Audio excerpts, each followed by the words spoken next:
JDM. Car എന്തൂസിയാസ്റ്റുകളെ സംബന്ധിച്ചിട്ട് എന്നും വളരെ ഇൻട്രസ്റ്റിംഗ് ആയിട്ടുള്ളൊരു പേരാണ് നമ്മുടെ ഹോണ്ടയുടെ സിവിക് എന്ന് പറയുന്നത്.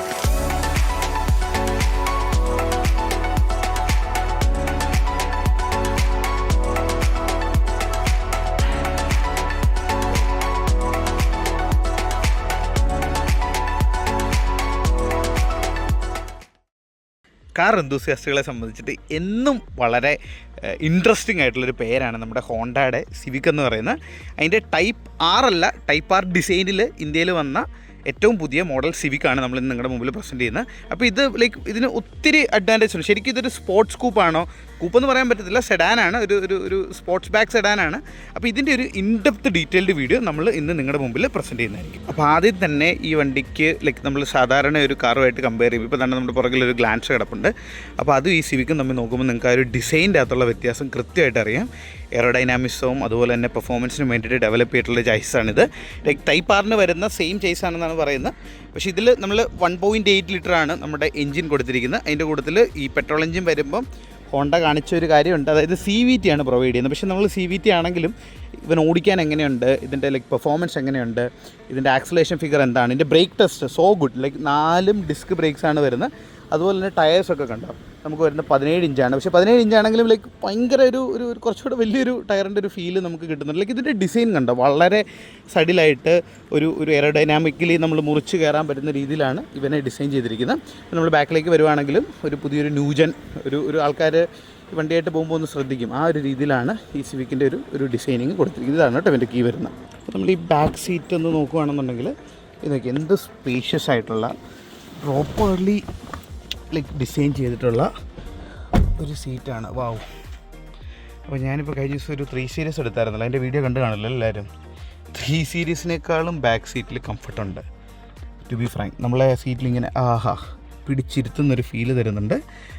വിൻഡോസ് ആണെങ്കിലും വളരെ വലിയ ഓപ്പൺ സ്പേസ് ഉള്ള വിൻഡോസാണ്. ഇവിടെ എല്ലാം സോഫ്റ്റ് ടച്ചാണ് കൊടുത്തിരിക്കുന്നത്. സൈഡിൽ ഫുള്ള് നമ്മൾ ഒരു ഹാർഡ് ടച്ച് അല്ല, എല്ലാം സോഫ്റ്റ് ടച്ച് രീതിയിൽ തന്നെയാണ് ഡിസൈൻ ചെയ്തിരിക്കുന്നത്. അതുകൊണ്ട് തന്നെ ആ ഒരു ലക്ഷറി നമുക്ക് കൃത്യമായിട്ട് അതിൻ്റെ അകത്ത് ഫീൽ ചെയ്യും. പിന്നെ ഇവൻ്റെ വേറെ അഡ്വാൻറ്റേജ് എന്ന് പറയുന്നത് ഇതൊരു ബൂട്ട് സ്പേസ് ആണ്. നോക്കി, ഈ ഒരു രീതിയിലാണ് അവൻ്റെ ബൂട്ട് സ്പേസ് വരുന്നത്. പിന്നെ ഇതിന് ഒത്തിരി അധികം ഫീച്ചേഴ്സും ഒക്കെ ഉണ്ട്. ഇവിടെ ഒരു ക്യാമറ ഒക്കെ കണ്ടോ, അതെന്താണെന്നൊക്കെ ഉള്ളത് നമുക്ക് ഡ്രൈവർ സീറ്റിൽ കയറി ഇരുന്നിട്ട് പറഞ്ഞുതരാം. അപ്പോൾ ആക്ച്വലി ഇതിനെക്കുറിച്ച് കൂടുതൽ സംസാരിക്കണമെങ്കിൽ ആ ഒരു ഡ്രൈവിംഗ് സീറ്റിൽ ഇരുന്നിട്ട് തന്നെ സംസാരിക്കുന്നതായിരിക്കും ഏറ്റവും ബെറ്റർ. സ്മാർട്ട് കീ ആണ് കേട്ടോ, കീ പോക്കറ്റിൽ ഇട്ടാൽ മതി, അൺലോക്ക് ചെയ്യേണ്ട കാര്യമൊന്നുമില്ല. ഡോറിൽ കൊടുത്തിട്ടുണ്ട്. വാവ്, ശരിക്കും ഒരു കോക്പിറ്റിലോട്ട് കയറുന്ന ഫീലിംഗ് ഇല്ലേ. നമ്മളിപ്പോൾ ഞാൻ ഇരിക്കുന്നതാണെങ്കിലും വളരെ ഒരു ലോവർ പൊസിഷനിൽ എന്നാൽ നല്ല രീതിയിലുള്ള തൈ സപ്പോർട്ടും ഉണ്ട്. Seats are holding properly.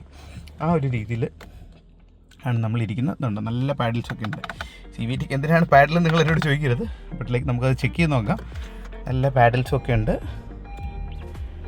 1 പുഷിൽ വണ്ടി സ്റ്റാർട്ടാവും. നല്ല രസമുള്ള അനിമേഷൻസ് ആയിരുന്നു. ഓക്കെ, ഇവിടെ ഹോണ്ട എന്നുള്ള ബ്രാൻഡിങ് ഉണ്ട്. ശരിക്കും ഒരു പ്രോപ്പർലി ഡിസൈൻഡ് ആണ്. നമ്മളൊരു എയറോപ്ലെയിൻ്റെ കോക്പിറ്റിൽ ഇരിക്കുന്ന ഒരു ഫീൽ ഇതുണ്ടോ, ഒരു കോക്പിറ്റ് ഫീല് ഇവൻ തരുന്നുണ്ട്. ഡ്യുവൽ AC ഇവന് കൊടുത്തിട്ടുണ്ട്. ഒബിയസ്ലി സൺറൂഫ്സ് വരുന്നുണ്ട്. പക്ഷേ അതിനെക്കുറിച്ചൊന്നും പറയേണ്ട കാര്യമില്ല. ഇതൊരു 2020 മോഡലാണ്. ഇപ്പം നല്ല വാല്യുബിൾ ഡീൽസ് അവൈലബിൾ ആണ്. നമുക്കിതൊന്ന് ഡ്രൈവ് ചെയ്ത് നോക്കിയിട്ട് നിങ്ങളുടെ അടുത്ത് ഒരു എക്സ്പീരിയൻസ് ഷെയർ ചെയ്യുന്നതായിരിക്കില്ലേ കുറച്ചുകൂടെ ബെറ്റർ. പാർക്ക് ചെയ്യുന്നിടത്ത് നമുക്ക് നേരെ ഡ്രൈവിലേക്ക് ഇടാം. വേണമെങ്കിൽ നമുക്ക് ഒന്നും കൂടി ഇട്ട് സ്പോർട്സ് മോഡെന്ന് പറയുന്ന സ്പോർട്സ് മോഡിലേക്ക് ഇട്ടേക്കാം.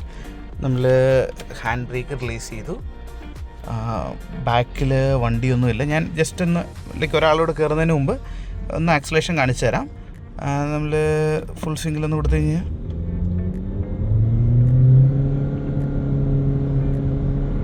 ആ CVTയുടെ ഒരു ലാഗ് നമുക്ക് ഫീൽ ചെയ്യുമെന്ന് വെച്ച് കഴിഞ്ഞാൽ ഒബിയസ്ലി നമുക്ക് ലാഗ് ഫീൽ ചെയ്യും.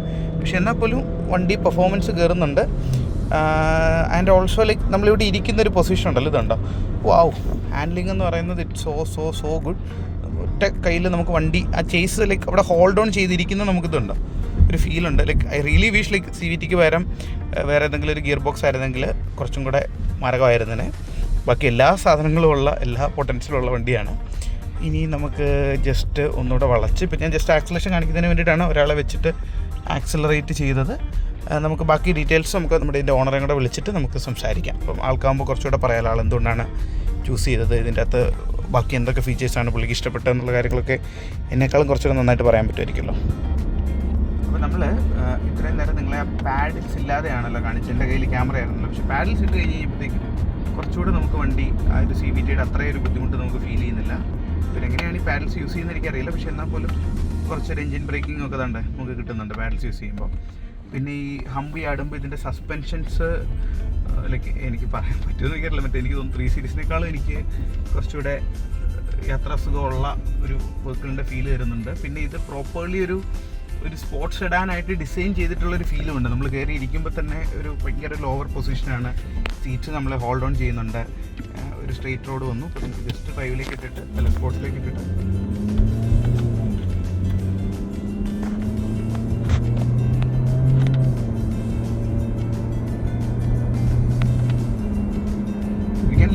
പാഡിൽസ് എന്ന് പറയുന്നത് പാഡിൽസ് കുറച്ചുകൂടെ പാഡിൽസ് തരുന്ന ഫീലും എല്ലാം ഉണ്ട്. ഒരു CVT ട്രാൻസ്മിഷനാണ് എനിക്ക് പേഴ്സണലി ഒരു എൻ്റെ ഇതുകൊണ്ടായിരിക്കും, ഒരു ഇൻഡസ്ട്രിയാസം ഉള്ളതുകൊണ്ടായിരിക്കും. പക്ഷെ ബാക്കിയെല്ലാം ഓക്കെയാണ്. തൻ്റെ വളവിലൊക്കെയാണ് ഇതുണ്ടോ അവിടെ ലൈക്ക് ആ ചേസ് പിടിച്ച് നിൽക്കുന്ന നിപ്പ് കണ്ടോ നമ്മുടെ ഹാൻഡ്ലിംഗ് എന്ന് പറയുന്നത് നല്ല രസമുണ്ട്. ഇവിടെയാണെങ്കിലും ആ രീതിയിൽ നമുക്ക് വണ്ടീനെ ഹാൻഡിൽ ചെയ്യാൻ പറ്റുന്നുണ്ട്. അത് ഇതിൻ്റെ ഒരു പറയേണ്ട ഒരു ഫീച്ചർ തന്നെയാണ്, ഒരു അഡ്വാൻറ്റേജ് തന്നെയാണ്. പിന്നെ സസ്പെൻഷൻസും നമ്മൾ പറഞ്ഞുകൊണ്ടിരുന്ന പോലെ ഇത് നല്ല റോഡ്സ് ആണെങ്കിൽ നല്ല സ്റ്റേബിളാണ്, സ്റ്റിഫാണ് സാധനം. ആ ഒരു ബൗൺസിനെസ് ഇല്ല. ഇപ്പം നമ്മുടെ ടോക്കിംഗ് കാസ്റ്റിൽ വേഗി പറയുന്ന പോലെ 3 സീരീസുകൾ ഇന്ത്യൻ മാർക്കറ്റിലേക്ക് ഡിസൈൻ ചെയ്ത് അതിനൊരു ബൗൺസിങ് ഫീൽ വരുന്നുണ്ട്. അപ്പോൾ ഇത്തവണ ഇതിൽ കയറിയിരിക്കുമ്പം അതില്ല. സസ്പെൻഷൻസൊക്കെ നല്ല രീതിയിൽ ഡെവലപ്ഡ് ആണ്, നല്ല രീതിയിൽ ഡിസൈൻഡ് ആണ്. വണ്ടിയിൽ കയറിയിരിക്കുമ്പോൾ തന്നെ നമുക്ക് ആ ഒരു കോക്ക്പിറ്റിലിരിക്കുന്ന ഫീൽ, അല്ലെങ്കിൽ നമ്മളെന്തോ ഒരു ഫൈറ്റർ ജെറ്റ് ഓടിക്കാൻ പോകുന്നൊരു ഫീലും ആ ഒരു പൊസിഷനുമാണ് ഇവൻ തരുന്നത്. അതും അടിപൊളിയാണ്. പിന്നെ ബ്രേക്ക് ടെസ്റ്റ് കൂടെ ചെയ്ത് നോക്കിയേക്കാം. ബാക്കിൽ വണ്ടിയൊന്നുമില്ല. ഒരു 70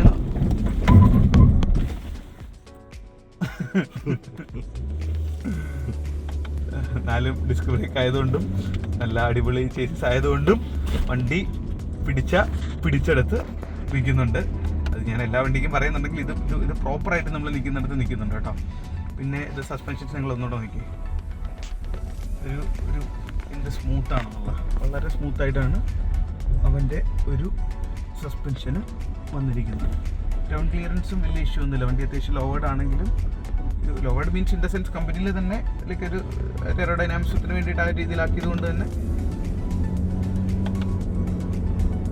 പാഡിൽസിലൊരു 3rd 4th മാറി നമുക്ക് ആ ഒരു ഫീലും ഇതുണ്ടോ. ഡൗൺ ചെയ്യുമ്പോൾ നമുക്ക് ആ എഞ്ചിൻ ബ്രേക്കിംഗ് കിട്ടുന്ന ഒരു ചെറിയൊരു ഫീൽ അവർ ഡെവലപ്പ് ചെയ്തിട്ടുണ്ട്. പാഡിൽസിൻ്റെ ഇത് നോക്കിയേ, എന്ത് ലൈക്ക് ആ ഒരു റെസ്പോൺസിലുള്ളൊരു സൗണ്ട് നോക്കി, ലൈക്ക് സോ ഗുഡ് ക്ലിക്ക് എന്ന് പറഞ്ഞ് ആ രീതിയിലാണ് ചെയ്തിരിക്കുന്നത്. അപ്പോൾ നമുക്ക് വേണ്ട ഇവിടെ ഒരു ഈക്കോൺ മോഡുണ്ട്. മൈലേജിന് വേണ്ടിയിട്ട് എക്കണോമി ടെസ്റ്റ് ഉണ്ട്. മൈലേജ് ടെസ്റ്റ് ചെയ്യാൻ നിങ്ങൾ കാണിക്കുന്നില്ല. പിന്നെ നമുക്ക് ഡ്രൈവിലിട്ടു, ഈക്കോൺ മോഡിലിട്ടു. അപ്പോൾ നമുക്ക് നമ്മുടെ ആൻഡോ ചേട്ടനോട് ചോദിക്കാം ലൈക്ക് എന്തുകൊണ്ടാണ് സിവിക്ക് ചൂസ് ചെയ്തത് എന്നുള്ള കാര്യം നമുക്കൊന്ന് ചോദിച്ചാൽ. ആൻഡോ ചേട്ടാ ഹായ്. എനിക്ക് ഫാമിലിയായിട്ട് പോകാനായിട്ടൊരു കംഫർട്ടബിൾ ആയിട്ടുള്ളൊരു കാറ് വേണം. അങ്ങനെയാണ് ഞാൻ സിവിക്കിലേക്ക് എത്തിയത്. പിന്നെ പണ്ട് എനിക്ക് വീട്ടിലൊരു ഹോണ്ട സിറ്റി ഉണ്ടായിരുന്നു. അപ്പോൾ ഹോണ്ട എന്ന ബ്രാൻഡിനോട് എനിക്കൊരു ഇഷ്ടം ഉണ്ടായിരുന്നു. ഹോണ്ട സിറ്റി യൂസ് ചെയ്യുന്നുണ്ടായിരുന്നു? നേരത്തെ ഉണ്ടായിരുന്നു. Dolphin type Honda. ഓ, അത് മാരക വണ്ടിയല്ലേ? വണ്ടിയായിരുന്നു, നല്ല കംഫർട്ടബിൾ ആയി. അതും ഇതും തമ്മിൽ എന്താണ് വ്യത്യാസം തോന്നിയത്? ടോട്ടലി ഡിഫറെന്റ് ആണ്. പക്ഷെ അപ്പൊ ഹോണ്ട എന്ന ബ്രാൻഡിനോട് ഒരു ഇഷ്ടം ഉണ്ടായിരുന്നു. അതാണ് വീണ്ടും ഹോണ്ടയിലേക്ക് എത്തിയത്. എങ്ങനെയുണ്ട് വണ്ടി? സെക്കൻഡ് എടുത്താ അല്ലേ? വണ്ടി അതെ, യൂസ്ഡ് കാർ മേടിച്ചതാണ്. അപ്പൊ നല്ലൊരു ഡീലായിരിക്കുമല്ലോ കിട്ടിയത്. ഓൾമോസ്റ്റ് ഒരു പുതിയൊരു ഹോണ്ട സിറ്റി വാങ്ങുന്ന പ്രൈസിന് എനിക്ക് ഹോണ്ട സിവിക് കിട്ടി. ഇത് അധികം ഓടിയിട്ടില്ല, 25,000 കിലോമീറ്റർ ഉണ്ടായിരുന്നുള്ളൂ. അപ്പൊ അങ്ങനെ കിട്ടി. അതെ. അപ്പൊ പുതിയതെടുത്ത അത്രയും വാല്യൂ ഉണ്ടോന്ന് ചോദിച്ചു കഴിഞ്ഞാൽ ഇല്ല. ഇതില് ഓൺ റോഡ് ഇത് ടോപ്പ് എൻഡ് മോഡലാണ്, ZX ഓട്ടോമാറ്റിക്. ഇത് 28 lakhs ഓൺ റോഡ് പ്രൈസ് ഉണ്ടായിരുന്നു. അപ്പൊ പക്ഷെ ആ ഒരു പ്രൈസിനുള്ള വാല്യൂ എനിക്ക് തോന്നിയിട്ടില്ല. യൂസിന് നല്ലൊരു ഡീൽ വന്നപ്പോൾ ഞാൻ വാങ്ങി. അല്ല, അത് ശരിയാണ്. നമുക്ക് ആ ഒരു പ്രൈസിന് പുതിയത് ഞാനും സജസ്റ്റ് ചെയ്യത്തില്ല. കാരണം എനിക്ക് വണ്ടി ഇഷ്ടപ്പെട്ടു. ലൈക്ക് ബേസിക്കലി ഇരിപ്പും അല്ലെങ്കിൽ ഈ പൊസിഷനും എല്ലാം ഓക്കെയാണ്. പക്ഷെ എനിക്ക് ആ CVT എന്ന് പറഞ്ഞൊരു സാധനത്തിനോട് അത്രയൊരു പേഴ്സണലി ബുദ്ധിമുട്ടുള്ളത് കൊണ്ട് ലൈക്ക് എസ്പെഷ്യലി നമ്മളൊരു 30 ലക്ഷം രൂപ കൊടുക്കുമ്പോൾ, പക്ഷേ ഒരു ഹോണ്ട സിറ്റിയുടെ പ്രൈസിന് ഓട്ടോമാറ്റിക് വണ്ടി civic is so good. Mileage കുറച്ച് കുറവാണെന്നുള്ളൊരു ഇഷ്യൂ കാണുമായിരിക്കും അല്ലേ? പിന്നെ അന്ന് ഇത് മാർക്കറ്റിൽ ഉണ്ടായിരുന്ന സമയത്ത് 2 years മാത്രമേ കമ്പനി പ്രൊഡക്ഷൻ ഉണ്ടായിരുന്നു. ആ സമയത്ത് സ്കോഡ, ഒക്ടാവിയ അങ്ങനെയുള്ള കോമ്പറ്റീറ്റേഴ്സ് ഉണ്ടായിരുന്നു. അപ്പോൾ അതിനൊക്കെ നല്ല പെർഫോമൻസ് ഉള്ള എഞ്ചിനൊക്കെ കൊടുത്തിരുന്നത്. അത് വന്നപ്പോഴാണ് ഇതിനൊരു ഡിമാൻഡ് അന്ന് കുറച്ച് കുറയാൻ കാരണം. അല്ല, പെർഫോമൻസ് എഞ്ചിനാണ്, പിന്നെ ഗിയർ ബോക്സ്, മറ്റേ DC ടോർക്ക് കൺവേർട്ടറും മറ്റേ ഡ്യുവൽ ക്ലച്ചോ വന്നിരുന്നത് DQ250 എന്ന് പറഞ്ഞ ട്രാൻസ്മിഷൻ ആണ് വന്നിരുന്നത്. അപ്പോൾ അത് കുറച്ചുകൂടെ ലൈക്ക് ഇവൻ്റെ ആ ഒരു പൊട്ടൻഷ്യൽ, ലൈക്ക് വണ്ടി ശരിക്കും എനിക്ക് ഫീൽ ചെയ്തെന്ന് പറഞ്ഞാൽ വണ്ടിക്ക് ഭയങ്കര പൊട്ടൻഷ്യലാണ്. ലൈക്ക് എന്ന് പറഞ്ഞാൽ ബോഡി ബിൽഡ് ചെയ്തേക്കുന്നത്, പ്ലാറ്റ്ഫോം ബിൽഡ് ചെയ്തേക്കുന്നത്, ചേസ് ബിൽഡ് ചെയ്തേക്കുന്നത് എല്ലാം ഇറ്റ്സ് ലൈക്ക് സോ ഗുഡ്. നമ്മൾ വളവിലാണെങ്കിലും ഒക്കെ നമുക്കത് കൃത്യമായിട്ട് ഫീൽ ചെയ്യുന്നുണ്ട്. ബട്ട് എന്നാൽ അതിൻ്റെ ഒരു ചെറിയൊരു സാധനം അമ്മമാർ മിസ്സാക്കി. അതാണൊരു എനിക്ക് മനസ്സിലായത്. സിവിക് ടൈപ്പ് 6 എന്ന് പറഞ്ഞ മോഡൽ ഉണ്ടല്ലോ, പെർഫോമൻസ് കാർ, അതേ പ്ലാറ്റ്ഫോം തന്നെയാണ് അവർ ഇവിടെ യൂസ് ചെയ്തിരിക്കുന്നത്. പിന്നെ അധികം കോസ്റ്റ് കട്ടിങ് അവരിവിടെ ചെയ്തിട്ടില്ല. കാരണം ഇന്റീരിയറിന്റെ ക്വാളിറ്റി ആണെങ്കിലും എക്സ്റ്റീരിയർ ആണെങ്കിലും സോഫ്റ്റ് ടച്ച് മെറ്റീരിയൽ ആണ്. പിന്നെ പ്ലാറ്റ്ഫോം ആണെങ്കിലും അതെല്ലാം അടിപൊളിയാണ്. പിന്നെ CVT ആണെന്നുള്ള ഒരു ഡ്രോബാക്ക് മാത്രമേ ഉള്ളൂ. പക്ഷെ അത് ചിലർക്ക് ഇഷ്ടമാണ്. ലൈക്ക് പേഴ്സണലി ഫാമിലി യൂസിന് അടിപൊളിയാണ്. നമ്മൾ ഈ എന്തൂസിയാസ് പോയിന്റ് ഓഫ് വ്യൂല് പറയുന്നതുകൊണ്ടല്ല, അത് ഫാമിലി യൂസിന്. ഇപ്പോൾ എൻ്റെ ഫാദർ മറ്റേ ഇതാ യൂസ് ചെയ്യുന്നത്, മറ്റേ സെലറിയുടെ ഓട്ടോമാറ്റിക്. അപ്പോൾ ഞാൻ ഓർക്കാറുണ്ട്, ഒരു CVT ട്രാൻസ്മിഷൻ എടുത്തു കൊടുത്താൽ കുറച്ചുകൂടെ സ്മൂത്ത് ആയിരിക്കും, ഒന്നും അറിയണ്ട, ഇങ്ങനെ അങ്ങ് പോയാൽ മതിയില്ല. നമ്മൾ ഈ ആക്സലേഷൻ കൊടുക്കുമ്പോഴാണ് ഇവൻ്റെ ആ ഒരു കണ്ടോ ആ ഒരു ഫീലാണ് നമുക്ക് ഇഷ്ടപ്പെടുന്നത്. പക്ഷെ മയത്തിൽ ഇങ്ങനെ പോവാണെങ്കിൽ വളരെ അല്ലേ നല്ലൊരു കംഫർട്ടബിൾ ആണ്. സസ്പെൻഷൻസും ഒക്കെ അടിപൊളിയായിട്ട് ഇവർ ഇങ്ങനെ ഡിസൈൻ ചെയ്യുന്നത് എനിക്കറിയത്തില്ല. അടിപൊളിയാണ്. നല്ല സ്പീഡിൽ പോകുമ്പോൾ നല്ല സ്റ്റെബിലിറ്റി, സ്ലോവിൽ പോകുമ്പോൾ വളരെ കംഫർട്ടബിൾ ആണ്. റിയറിൽ മൾട്ടി ലിങ്ക് സസ്പെൻഷൻ ആണ് അവർ കൊടുത്തിട്ടുള്ളത്. ഞാൻ മറ്റേ ഇവരോട് പറയുന്നത്, മറ്റേ നമ്മുടെ 320-നേക്കാളും എനിക്ക് ഇതിൻ്റെ ബാക്കിലെ സസ്പെൻഷൻസും ഹാൻഡ്ലിങ്ങും കുറച്ചുകൂടി ഇഷ്ടപ്പെട്ടു. അങ്ങനെ എൻ്റെ വണ്ടിയുടെ കംപ്ലൈൻറ്റ് ആണെന്ന് എനിക്കറിയില്ല. മറ്റേ സ്റ്റിയറിംഗ് ബോക്സ് ഞാൻ മാറാൻ കൊടുത്തിട്ടുണ്ട്. എന്നാൽ പോലും ലൈക്ക് ബാക്കിൽ ഭയങ്കര സുഖമാണ്. നമ്മൾ ആ തൈ സപ്പോർട്ടുണ്ട്, നമ്മളൊരു കുഴിഞ്ഞിരിക്കുന്ന ഫീലാണ്. ഫ്രണ്ട് ഡ്രൈവിംഗ് ആണെങ്കിലും നല്ല നല്ല രീതിയിലാണ് പോകുന്നത്. പിന്നെ ഇതിൽ മറ്റേ ലെയിൻ അസിസ്റ്റ് വരുന്നുണ്ട് കേട്ടോ. നമുക്ക് സൈഡിലോട്ട് ഇടുമ്പോൾ ക്യാമറ ആക്ടിവേറ്റഡ് ആവുന്നുണ്ട്. അപ്പോൾ നമ്മുടെ ആൻഡോ ചേട്ടനെ, ലൈക്ക് ആൻഡോ ചേട്ടൻ ശരിക്കും എറണാകുളത്ത് തന്നെയല്ലേ? എറണാകുളമല്ലേ ബേസ്? ഞാൻ കൊച്ചി കടവന്ത്രയിലാണ് സ്ഥലം. എന്ത് ചെയ്യാൻ? ഞാൻ ബിസിനസ് ചെയ്യാണ്. ഞങ്ങൾ ഈ sanitary ware, PVC pipes, plumbing products ഒക്കെ വിൽക്കുന്ന ഒരു സ്ഥാപനമാണ് ഇവിടെ. കലൂർ കടവന്തറ റോഡിലാണ്. ഐശ്വര്യ സെയിൽസ് എന്നാണ് ഷോപ്പിന്റെ പേര്. ഐശ്വര്യ അല്ലേ? അത് കൂടാതെ ഞങ്ങൾ ഗോൾഡ് ലോണിന്റെ ഒരു ബിസിനസ്സും ചെയ്യുന്നുണ്ട്. അത് ഇവിടെ ജംഗ്ഷനിലും ഉണ്ട്, പിന്നെ കടവന്ത്രയിലും ഉണ്ട്. ഇവിടെ തന്നെ കൊച്ചി തന്നെയാണ്. കൊച്ചി തന്നെയാണ്. ശരി, ഓക്കെ. അപ്പം നമ്മൾ ഇനി ഏതാ വണ്ടി എടുക്കാനാണ് പ്ലാൻ ചെയ്യുന്നത്? ഇത് അപ്ഗ്രേഡ് എന്താണ് പ്ലാൻ ചെയ്യുന്നത്? ഇപ്പൊ റീസെന്റ് എടുത്തിട്ടേ ഉള്ളൂ. ഇനിയിപ്പോ തൽക്കാലം പ്ലാനില്ല. Okay okay okay. അപ്പോൾ thank you so much. Okay, thank U.